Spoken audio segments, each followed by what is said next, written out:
नमस्कार, मैं हूं रत्ना और आप देख रहे हैं सी न्यूज़ भारत। आए रुक करते हैं मध्य प्रदेश बुलेटिन की और बात होगी राजगढ़ की, जहां झाड़ फूंक का झांसा देकर ठगी करने वाले आरोपी को पुलिस ने गिरफ्तार कर लिया। साथ ही बात होगी सिंगरौली की, जहां विवादित जमीन की गुमराह बिक्री कर नामांतरण और अनियमितताओं के चलते एक परिवार दफ्तरों के चक्कर काटने को मजबूर है। तमाम खबरों पर विस्तार से चर्चा करेंगे। आगर जिले के नगर नलखेड़ा में पटेल परिवार की शादी में एक अलग ही नजारा देखने को मिला। पटेल मैरिज गार्डन में जिला पंचायत सदस्य और युवा कांग्रेस के प्रदेश सचिव जीतू पाटीदार के छोटे भाई डॉक्टर अभिषेक और वकील रोहित के विवाह समारोह में आयोजित प्रोग्राम्स ने लोगों के दिल छू लिए। सभी पार्टी के जनप्रतिनिधि विवाह में शामिल हुए और अभिषेक रोहित को आशीर्वाद दिया। नलखेड़ा से सी न्यूज़ संवाददाता इमरान लाला की रिपोर्ट।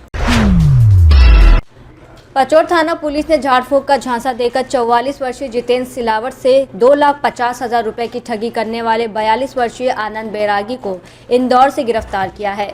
आरोपी ने बस स्टैंड और सार्वजनिक स्थानों पर अकेले व्यक्तियों को तांत्रिक बताकर मानसिक दबाव में लाकर ठगी की। पुलिस ने आरोपी के कब्जे से पूरी राशि और घटना में प्रयुक्त आर्टिका कार जब्त कर कुल 9,50,000 रुपए के माल जब्त किए। आरोपी ने अपराध स्वीकार कर लिया है। इस कार्रवाई में थाना पचौर की निरीक्षक शकुंतला बावनिया और उनकी टीम की तत्परता और तकनीकी टीम का योगदान सराहनीय रहा। 30/1/36 को फरियादी जितेंद्र सिलावट ने थाना पचौर में इस आशय का रिपोर्ट किया कि झाड़ कर बीमारी को ठीक करने का झांसा दे करके उससे 2,50,000 रुपया नकद और मोबाइल फोन धोखाधड़ी कर दिया, जिस पर थाना पचौर में अपराध क्रमांक 4726 धारा 318 BNS के अंतर्गत अपराध कायम किया गया। अज्ञात व्यक्ति के विरुद्ध में श्रीमान पुलिस अधीक्षक महोदय के कुशल मार्गदर्शन में आज हम आरोपी को गिरफ्तार किए हैं और साथ में उसमें जब्त जो राशि है जो उसने छल कपट करके लिए थे 2,50,000 हम जब्त किए हैं। साथ में घटना में प्रयुक्त जो वाहन था कार आर्टिका उसको जब्त किए हैं और इसमें अपने महत्वपूर्ण जो भूमिका रही है उसमें अपने SDO साहब की और TI पचौर और उनके पूरी टीम की सराहनीय भूमिका रही, जिसकी वजह से हम आज आरोपी को गिरफ्तार किए। राजगढ़ से सी न्यूज़ संवाददाता जावेद की रिपोर्ट। सिंगरौली जिले में विवादित जमीन की गुमराह बिक्री और कर नामांतरण में अनियमितताओं के चलते एक परिवार को न्याय के लिए वर्षों तक संघर्ष करना पड़ा, जिसमें पिता की मौत हो गई और अब बेटी अकेले ही मामले की लड़ाई लड़ रही है। आरोप है कि पटवारी गंगा सिंह वैश्य ने इस प्रक्रिया में 1 लाख रुपए की रिश्वत ली, जिसमें 10,000 रुपए फोन पे के माध्यम से भी भुगतान किया गया। वहीं पीड़ित परिवार का कहना है कि लाखों रुपए चुकाने के बावजूद ना तो जमीन मिली और ना पैसा वापस, जबकि फोन पे और नकद भुगतान के सबूत मौजूद हैं। आरोप है कि विक्रेता और राजस्व अमले की मिलीभगत रही। मामले की गंभीरता को देखते हुए नए जिला कलेक्टर ने तहसीलदार को जांच के निर्देश दिए हैं।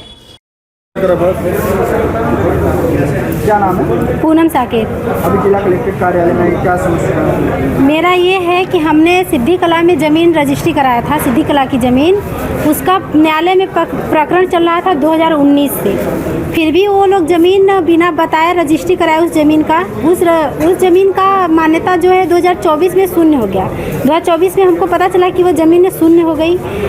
इसके बाद मतलब लगातार SP ऑफिस, कलेक्टर ऑफिस सारे जगह गए। और एक इसमें ये भी है कि उस समय गंगा सिंह पटवारी थे सिद्धि कला के, जो नामांतरण करने के लिए हमसे 1,10,000 रुपये लिए थे, जिसमें से 1 लाख रुपए कैश दिए थे, 10,000 फ़ोन पे किए थे, हम अपने मोबाइल से किए थे। और इसके लिए मेरे पास ये सब का प्रूफ भी है पूरा, जो गंगा सिंह पटवारी को दिए हैं तो सर उसका स्क्रीनशॉट है मेरे पास ये। और इसके लिए फिर मैडम बुलाई थी, अर्चना मैडम बिन नगर थाने में, गंगा बैस को, जिनके पास हम लोग ज़मीन लिए थे। फिर वो आपसी समझौता करके गए कि या तो 2 दिन में ज़मीन देंगे या तो पैसा देंगे। इसका समझौता कापी मेरे पास ये है। और क्या कहते हैं कि जितना मैंने पैसा उन लोग को दिया है उसका स्टेटमेंट भी मेरे पास सारा प्रूफ इक्वली मेरे पास सब कुछ है। लेकिन मेरे कहने का ये मतलब है कि जब सब कुछ होने के बावजूद भी जब इस साफ ये है, कोर्ट का आदेश है कि कोई भी ज़मीन अगर विवादित चल रही होगी तो उस ज़मीन को कोई भी बेच नहीं सकता है।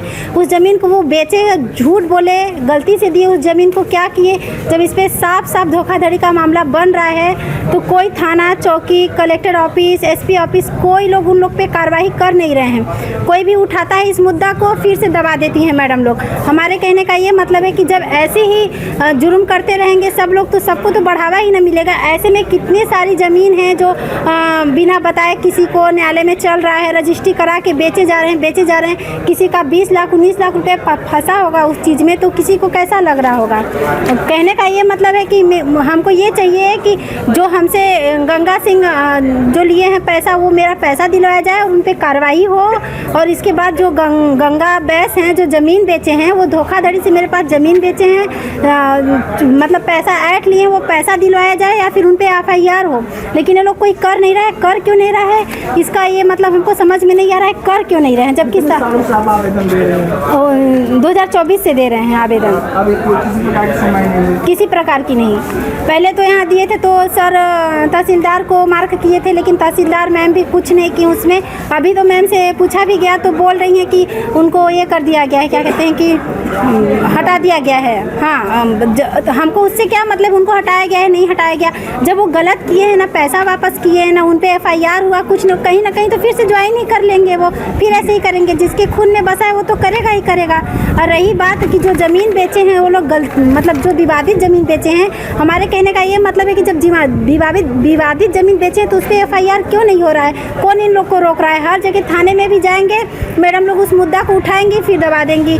शासन चौकी में गए, सर बोल रहे हैं कि हम इस पर क्या इंक्वायरी बैठा है। इंक्वायरी किस चीज़ का इंक्वायरी? भाई मेरे पास सब सबूत है, वो लोग गलत किया है। और स्टेटमेंट बोलते हैं बैंक से स्टेटमेंट लेने के लिए भेजेंगे। स्टेटमेंट तो एक दिन में निकल जाता है। खाली इस महीने कर देंगे, उस महीने कर देंगे, इस दिन कर देंगे, उस दिन कर देंगे। अब तो आवेदन देते हैं तो उसका जीरोक्स भी नहीं, मतलब ये भी नहीं, रिसीविंग भी मेरे को नहीं दिया जाता है। नहीं देते हैं रिसीविंग कहीं भी। अब क्या चाह रहे हैं? हम बस ये चाह रहे हैं कि वो लोग जो गलत किया है मेरे ऊपर, अगर वो लोग गलत है तो उन लोग के ऊपर FIR होना चाहिए। बाकी हमको कोर्ट लगाना है नहीं लगाना है वो मेरा पर्सनल मैटर है, हम वो करेंगे अपना। लेकिन जो वो गलत किया है तो उन पे 420 का तो धारा लगना चाहिए ना, क्यों नहीं लगा रहे हैं वो लोग। सिंगरौली से सी न्यूज़ संवाददाता मिथिलेश कुमार यादव की रिपोर्ट। बुलेटिन में फिलहाल इतना ही। देश और दुनिया की तमाम बड़ी खबरों के लिए आप देखते रहिए सी न्यूज़ भारत।